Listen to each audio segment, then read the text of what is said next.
Egyptian President Abdel Fattah El Sisi is heading to Washington to meet President Donald Trump. The White House has extended the invitation to the Egyptian president to discuss military, economic, and counterterrorism operations. Middle East conflicts, particularly the Palestinian-Israeli conflict, are expected to be on the agenda. Here is Adel El Mahrouky with more.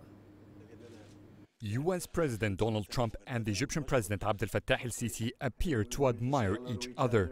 Yet that personal chemistry didn't seem to affect Trump's Middle East policy. Since el-Sisi's first visit to the White House in 2017, Trump has moved the U.S. embassy to Jerusalem and recognized Israel's occupation to Syria's Golan. The Palestinian crisis is the main issue I believe that el-Sisi will focus with Trump. Egypt believes that any solution to that conflict must be through a two-state solution and no other alternative. There are differences like the Golan issue, which Egypt firmly stands on that it's a Syrian-occupied territory. Nonetheless, Egypt and the U.S. have strategic partnership, so cooperation is a must. The White House says the two leaders will discuss the robust military, economic and counterterrorism cooperation.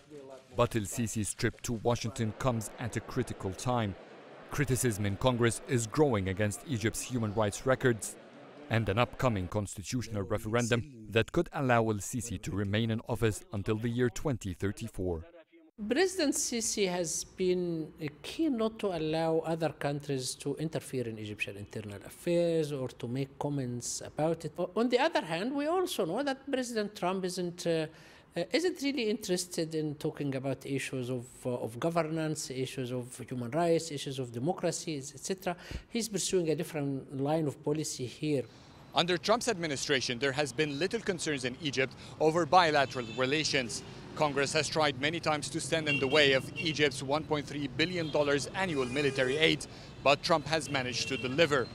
Cairo and Washington are trying to keep pragmatic ties, but the U.S. policy towards the Arab-Israeli conflict has made that somewhat challenging.